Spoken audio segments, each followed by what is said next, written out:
Daily Take Time. Let's bring Geraldo in. It joins us around this time each day. Good to see you, my friend.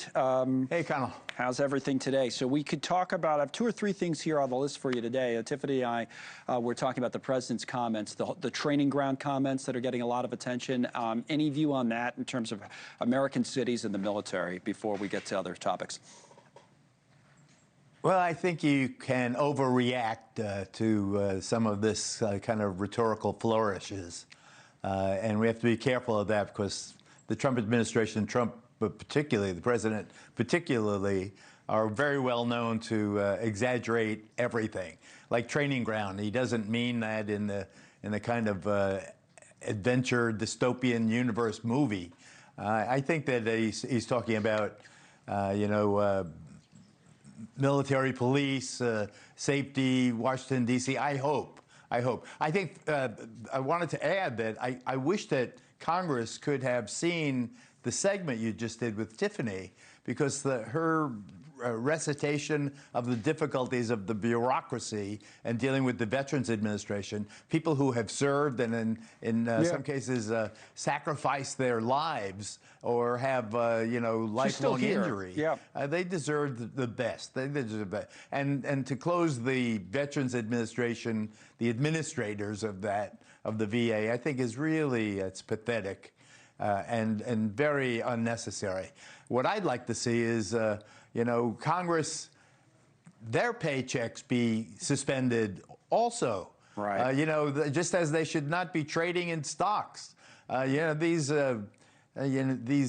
arrogant, above the fray bull, that's a bunch of baloney. They let them get down and get dirty like everybody else. Let them, try to explain to the landlord why they can't pay the rent.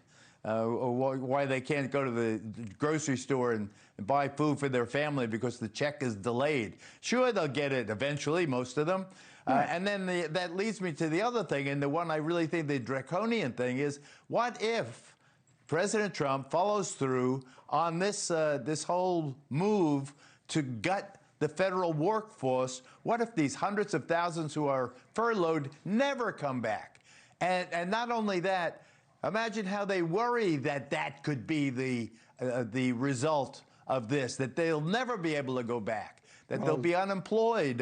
And you have the people, the September 30th crowd, that their last paycheck is gone already. What happens to them now when they're looking for work? As a threat. Everybody are looking for work at the same time. Right. Russ Vought said 2 or 3 days. They're going to start with that. Tiffany, you want to say anything further about the veterans? So Geraldo obviously was impressed by those comments. Well, Geraldo, you are speaking my language, and you are absolutely right. Let's pause Congress's paycheck, and let's make sure they know how to fully fund and take care of our veterans before they're so willing to send them to war. And you might not remember this, but you were actually embedded with my husband in Mosul, Iraq, in the first election in 2005.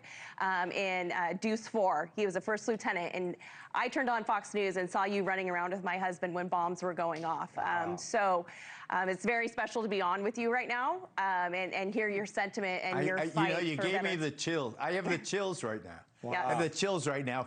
I just had a flashback to Mosul. Yes. We got bushwhacked there. Our car got hit. Anyway, I don't know that I remember him specifically, but I love him. And I thank him and you Scott, right? for that service. Mosul was awful. The end of the end. Yep. There was a terrible, terrible place. And something, I'm glad that he got out. Yes, not unharmed, but something that isn't often talked about is the effects of the family. And I think our VA has a long ways to go in understanding what that looks like to holistically take care of a veteran and their families, because it's not just the veteran, it affects everyone. Do you want to briefly tell Scott's story for people? I know it, I think, but just tell the story real quick. Yeah, so it was in 2005, shortly after that first election, Geraldo, where Iraqis were running around with their purple fingers, so proud that they could have a voice and have a say. And shortly after that, my husband came face to face with a suicide car bomb and was permanently blinded, almost lost his life. It's a miracle that he's alive today. But I took on the VA I saw the system as a nurse, and I saw the destructiveness of the system, especially against our catastrophically injured veterans and their families. And so I refused to sign Scotty's paperwork, and I fought for him to stay on active duty. He went on to become the first blind active duty officer to ever serve our country, something that had never been done before. He served for over a decade in the United States military. We moved all over the country, and it wasn't easy, but it was a fight that I was willing to take on for the betterment of this country, and to show our military that we just don't push them to the side and say, take your little paycheck and go away, that they can be a valuable asset to our country and heal and give back and continue to serve. So. Yeah, it's been a journey. Wow, still, and you're still fighting. Preach, I love it. I'm in that congregation. Geraldo? Preach. Yeah, Tiffany, listen, it's always great to have you on, and that was a great moment. Thank you for joining us today. Yes, thank you, Geraldo. Man, that's something, right, Geraldo? All right, Geraldo and I can continue here, I think, for a few minutes. Thank you, Tiffany. Thank you. Wow. The other thing I wanted to talk to you about, Geraldo, while you were here, with the back and forth today, because you and I talk about immigration all the time. The vice president came into the briefing room with the shutdown going on and made some comments that I think maybe you would want to weigh in on. Okay, so let's do that. That was quite a moment with Tiffany, really special, going back to your days in Mosul. But let's move on to the vice president of the United States earlier today at the White House on immigration. Here's what he said. The political leadership of their party has got it into their heads that the only way to be compassionate is to be compassionate to illegal aliens rather than American citizens. If you go back to what Bill Clinton was saying, even Barack Obama in some cases, what he was saying about illegal immigration 10, 15, 20 years ago, you would put them on the MAGA right based purely on their rhetoric around illegal immigration. So I don't know why they've gone so far to the left. I think it's bad for the country. I think it's bad for them politically. All right, so, that's interesting, Geraldo, because this is the whole back and forth about the Obamacare and the subsidies, but he's saying the Democrats are getting it wrong because they have more sympathy for people here illegally. Your thoughts? It is absolutely the big lie. I want to get back to the Pope, but this is the big lie, the vice president. Shame on him. He knows that by law, illegal aliens, undocumented immigrants, as I prefer to call them, have absolutely no access to Medicaid, Medicare, the Affordable Care Act, none of that, by law. If someone were to give benefits to an undocumented immigrant, that person would be committing a crime. You'd never hear about that. That's not part of the reality. And, right. Shame on the vice president for, the mockery that they've shown to Hakeem Jeffries, putting the sombrero on him with the mustache and so forth. Yeah, he was asked, he said Trump was only joking around. Racist. That's what he said.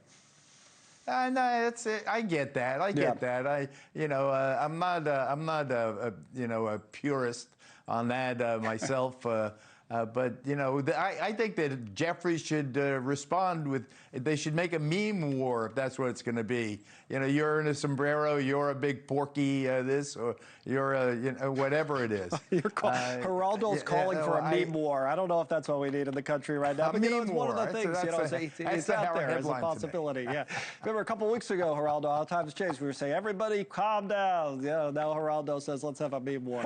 Oh, I don't know. Hey, listen, you brought up the Pope. That is the last say about topic. The Pope? Yeah, I want to talk. I want to play. I have a clip from him, okay? And then let's talk about it, because Dick Durbin was supposed to get this award. He ended up backing out because of controversy over his position on abortion, the senator from Illinois, Democrat. So the Pope speaks up on these issues. First time I think he's weighed in, the American Pope, Pope Leo, on American politics, and here's part of what he said. Pope.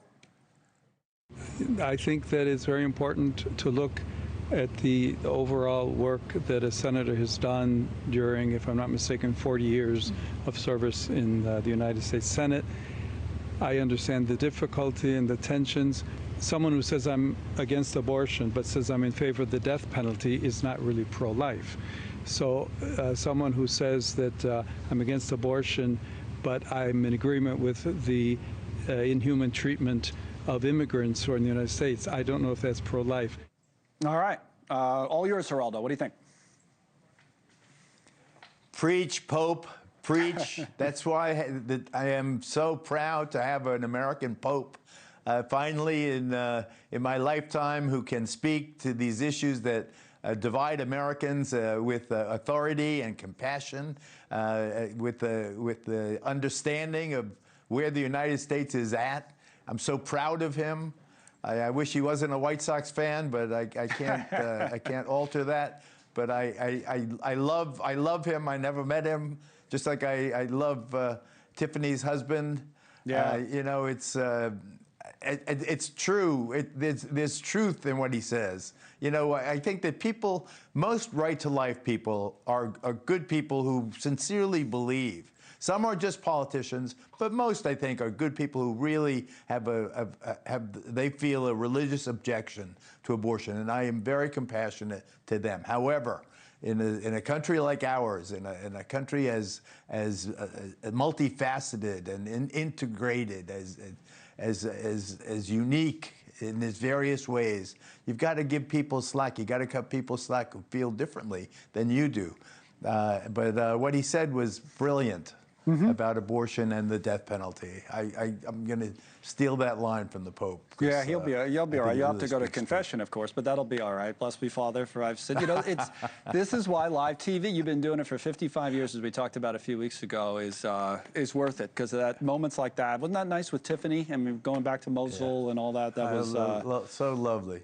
Yeah. So lovely. It brought back so many memories rushing through my heart. I could tell. Just amazing. Thank you, my friend. I wish her and her husband well. Absolutely. Thank you, Scott Smiley and Tiffany Smiley and the great Geraldo Rivera still. Thank you for watching. Subscribe below and download our NewsNation app right now on your phone, and you will get fact-based, unbiased news for all Americans.